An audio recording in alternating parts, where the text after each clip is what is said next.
Hello everybody. Organization and management of early childhood education centers. Today under this we are going to deal with the lesson financial management of early childhood education programs. The objective of this lesson is to understand how the financial management takes place in early childhood education programs. Early childhood education, it is the branch of educational theory which relates to teaching of young children formally or informally up to the age of 8 years. Early childhood education centers, these are the institutions that brings together the research, policy and practice in the area of early childhood care and education with a coherent holistic conceptual frame. The vision of the center is to promote a systematic understanding of developmentally and contextually appropriate inclusive early childhood care and education with a focus on early learning.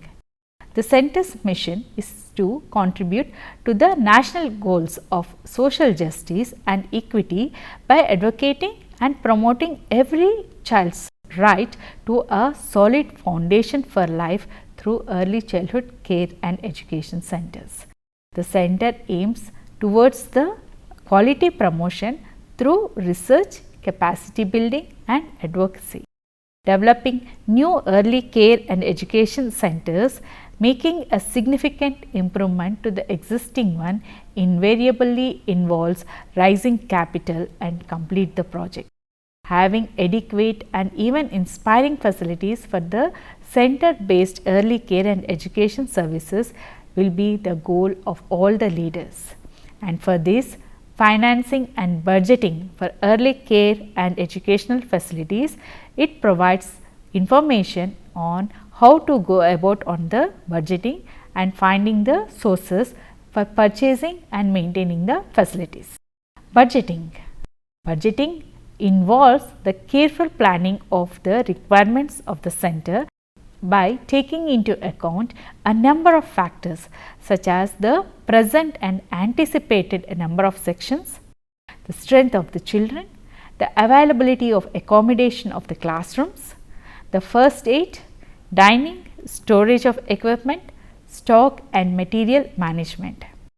This exercise has to be done on annual basis, keeping in view both the long term and the short term requirements of the center. The various exercises involved in the budgeting process are identifying the needs and requirements as per the early childhood education curriculum, determining the priorities, estimation of the financial requirements, and review of the current year estimates for revision purpose, and reappropriation of funds before the close of the year. A manager should be capable of dealing with all these obligations of running a center. Financial operation should be smooth as possible to ensure that the director can maintain the control of the finances. Poor financial management will lead to a constant lack of funds and continuously hinder the personnel as they work to achieve the program goals. The two major components of a financial plan are developing a system of financial resources and obtaining adequate funding. A budget is prepared in accordance with the plan and its various phases. The most effective means of ensuring the implementation is correlation of the financial provisions with the plan. Preparation of the budget is more accounting exercise. It is today recognized and used as a strategy through which the policies can be translated into a concrete units and actions. It also acts as a device for controlling quantifiable norms or targets specified in the budget, and against this progress can also be evaluated. The steps are then taken to remedy or deviation or bottlenecks can also be identified. This is about the budgeting and its importance.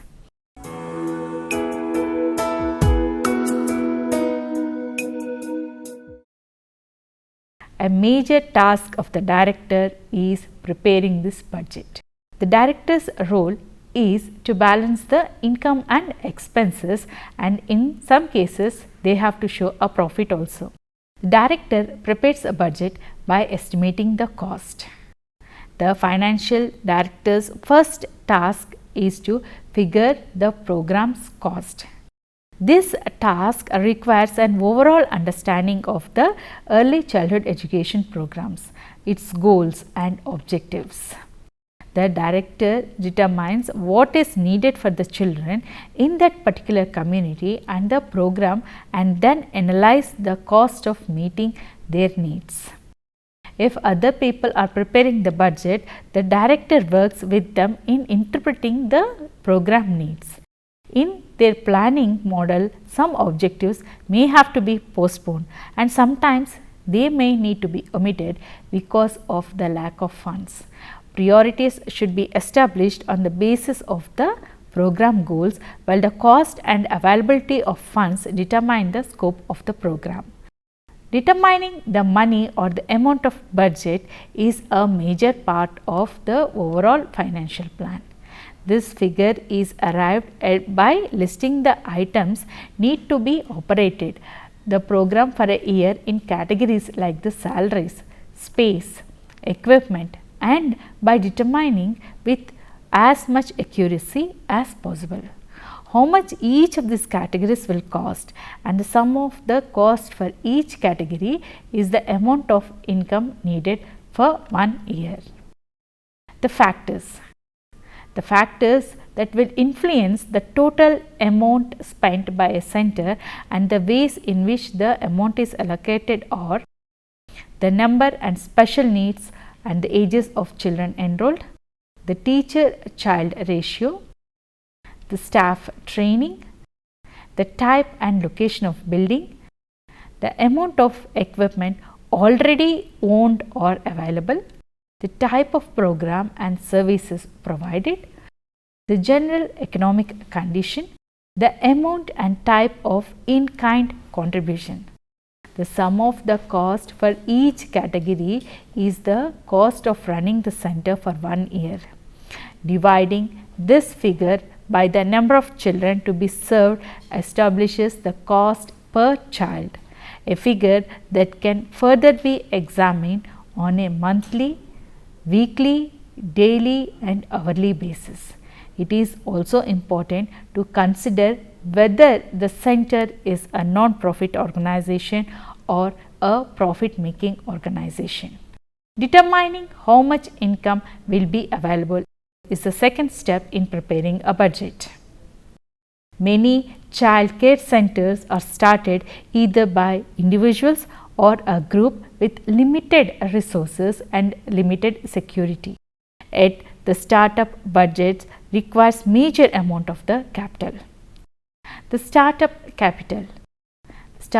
capital includes the money that must be available before the program begins and the money that is needed to support the initial program operations until the flow of tuition fee and other funds is sufficient to support the ongoing program.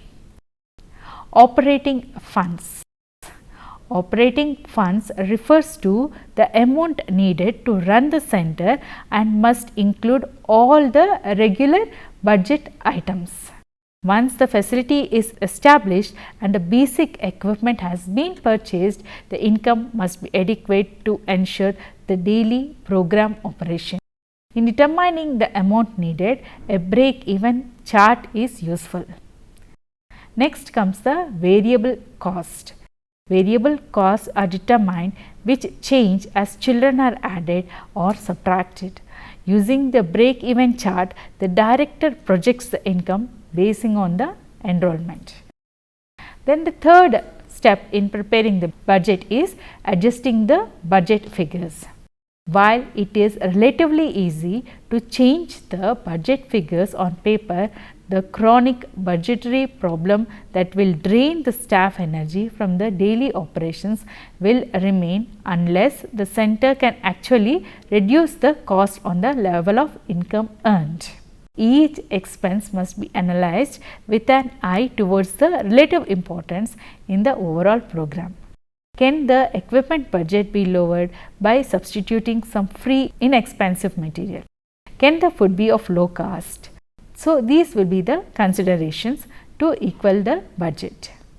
This process is very time consuming.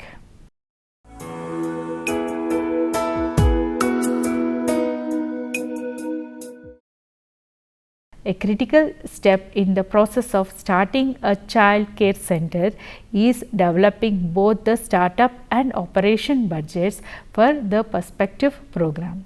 These budgets will enable the agency to determine the feasibility of the program and to make decisions on the size, staff and ages to be served.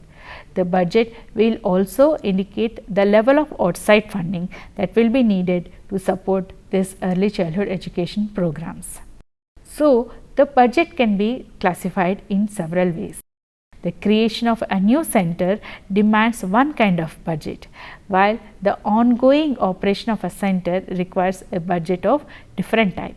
The budget may also reflect the center's accountability mechanism.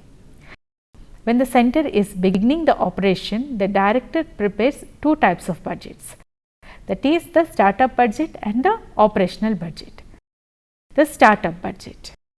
The startup budget covers all the expenses incurred in starting that center. These expenses includes the down payment for purchasing the building or the cost of the building, the deposits or purchasing of the major equipment, and the cost of publicizing the center, the director's salary for several months prior to the children's attendance, and the deposit on telephone services and any other utility charges that are started during this startup period. Operational budget. The operating budget consists of income and expenditure plan for 1 year and is used when the center enrolls the children and begins the program. Before hiring or purchasing can begin, the budget must be approved by the board or any other funding sources. Once a consensus has been reached, the budget has been approved, the budget becomes working financial plan, and director must see whether it is being followed or not. Then comes the monthly operating expenses. The primary source of income for the center will be the fees. It is important to determine if this income will be enough to pay each month's bill. An estimated cash flow projection will help you to know whether this can be in determination. All the income is generated by monthly tuition fees, and make sure to complete the cash flow sheet for each month. This will enable to maintain an accurate record of the business income and expenditures for projection and tax purposes also. Balancing the income and expenses. Add your first year operating costs, startup cost, to determine how much money you will be needing from the time you decide to open the center through the center's first year of operation. When including parents' fee as a income, remember that most centers do not have total enrollment until at least 3 months after they have opened for operation, and some centers may even take several years. After completing your projected expenses and revenues, determine whether the expenses match the income. If not, you will need to lower the cost or re-evaluate your market. If you cannot raise the additional money, decide whether you can cut the cost. For example, you can reduce the program supply cost by relying more on recycled materials. The cost can also be cut on salaries, fringe benefits, since they consume a large part of the cost. However, these are important in attracting and maintaining a well qualified staff. You may want to consider increasing the fees or tuition in addition to looking for other sources of revenues. Then check the needs assessment and determine what parents can afford to pay and what seems to be the going rate at centers similar like your center. Be aware of tax of credits available to parents for a daycare and contact your local office for latest information on childcare tax credits. So, this is about the balancing of the budget.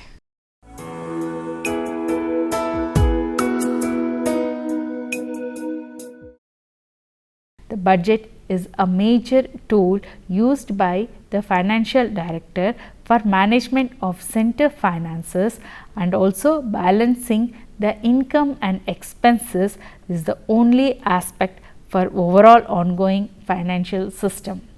The director has a number of continuing financial responsibilities, all of which relate ultimately to the budget. What are the other financial responsibilities of a director?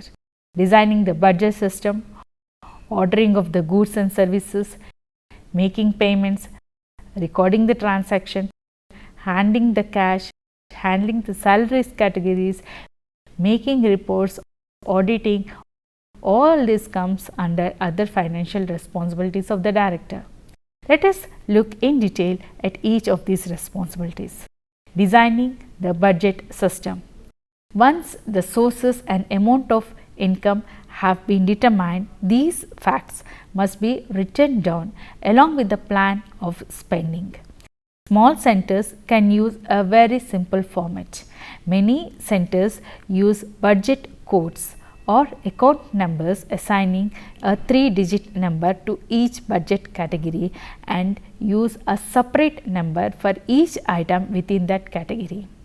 Such a system of coding will enable the financial director to record the transactions according to appropriate budget categories and ascertain quickly how much has been spent and how much remains in the given category. Ordering the goods and services. With an approved budget in the hand, the director can begin to order the supplies, equipment and services. The first step is to consult the person or people who will use the item or services. Several methods of ordering services are utilized depending upon the nature of the purchase. The purchases are usually approved by the director or the board or a committee. The smaller purchases are then routinely purchased or may be ordered from a wholesaler. Making payments. The director is responsible for making all the payments. A center should immediately establish a checking account so that the payment for the goods and services can be done promptly and safely. If the center is small, there may be temptations to pay expenses directly from cash income.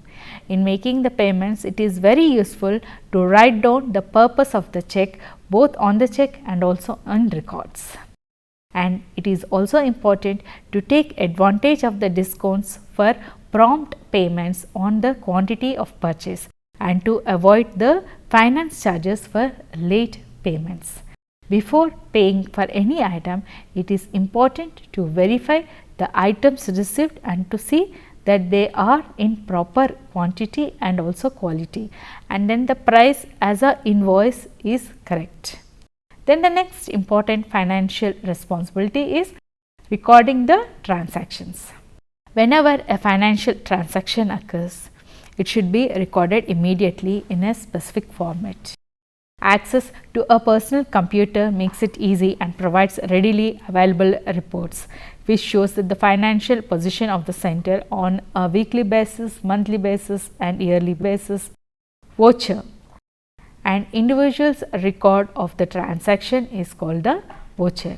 A cash memo or a receipt of the fees paid comes under voucher. Ledger. A ledger is a backup account listing the amount of money that are added or deducted from each account by examining the ledger.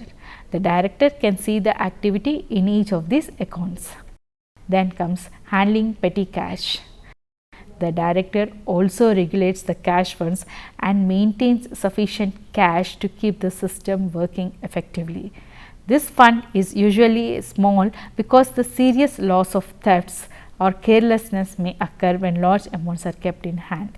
There are several ways to operate these petty cash funds.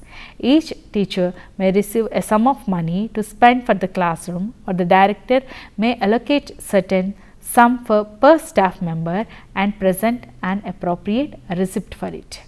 All the expenditure should be recorded on correct account. Then comes handling of salaries category. Once the budget is approved, the financial director informs the personnel of the committee for the allocation of salaries. The committee may then begin the employment process in accordance with the policies. Then comes making the reports. The director usually uses all the records to prepare these monthly financial reports for the board of directors. Then comes auditing. In most businesses, which also includes the early childhood education centers, an auditor scrutinizes the records annually. The director makes available to the auditor the ledger, the checkbooks, as well as the cancelled checks, the receipts and invoices. The primary purpose of an audit is to enable an independent auditor to express an opinion on the fairness of the financial statements, their compliances with generally accepted accounting principles and consistency of the application, rather than to examine every transaction as to establish that entry is valid. So, these are the financial responsibilities of a director.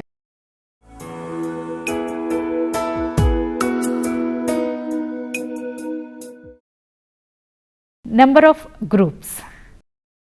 The child care programs can be as small as one classroom with 10 to 20 children, and it can be as large as 10 classrooms serving to 200 or more children. The decision about the size of the center will depend on the space available, the philosophy of the program, and the economic feasibility of operating that center. There are some basic costs for all the centers, no matter the size of the program, like the administration, the bookkeeping, the staff training, maintenance of the facility, etc. The large programs, the more children, the overhead cost can be divided among, and therefore smaller, that is per child cost. It is difficult to make a very small center financially viable, few than 3 or 4 classes. If this cost will not be, then in-kind donations. A very large center also has some disadvantages because it is very difficult to maintain a close connection among the children, the families and the staff if the center is larger to 100 or 150 children. Then the next important factor which influences the budget is hours. Typically, child care day is from 8 a.m. to 6 p.m. These are the most common hours for the programs that serve the working parents. Many families need non-traditional hours also because they might be working in evenings or weekends or nights, and some programs are also now providing these additional hours of care. So, operating a program for a longer or shorter hour, it generally impacts our budget. Full-time or part-time. The program providing the part-time care will need to consider the staffing pattern requiring the hours the children actually attend and how that affects the salary cost of the program and the fees to the parents. Next comes the age to be served. It also influences the budget. There is a need for the child care for all age groups of young children. The cost of providing care for the children of different age groups is very different.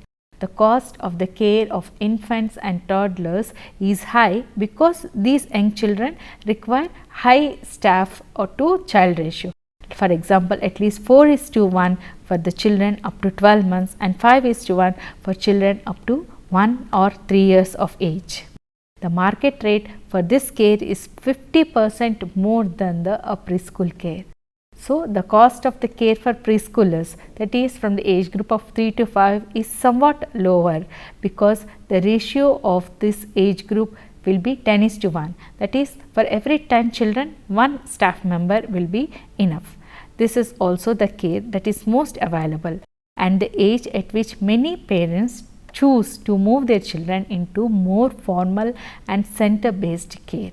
Next comes the salary scale, which is one of the important factor in budgetary preparation. The personal cost in early childhood education programs are usually up to 70% of the budget. The salary range for the staff in early childhood programs is very wide. Some programs pay the staff less and others more. However, offering salaries lower than these averages will make recruiting and retaining the staff much more difficult. Next influencing factor is the staffing pattern.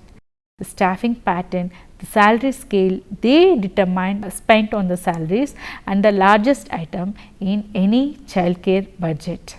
Although a similar set of tasks will be needed to complete in each program, there are variety of ways to get these tasks accomplished. Next, one important factor is the classroom staff. Many early childhood education programs are staffed with 2 full-time and 1 part-time staff in each class. It is felt that the 3 full-time staff are needed in each group that is open for more than 8 hours. Although it is more staff than licensing regulations require, it is necessary for high quality programs. Non-classroom staff. In addition to the classroom staff, the child care centers also need these non-classroom staff such as the director, a assistant director, a cook, a office assistant, etc. So, these are all the factors which has to be considered while preparing the budget and has a influence on the budgeting. So, today we have understood the financial management of early childhood education programs. We have understood the importance of budgeting and what are the different types of budgeting, and also we have understood what are the financial responsibilities of the director, and we have also understood what are the factors that has to be considered while preparing the budget and the factors influencing the budget. Hope you have understood the lesson. Thank you.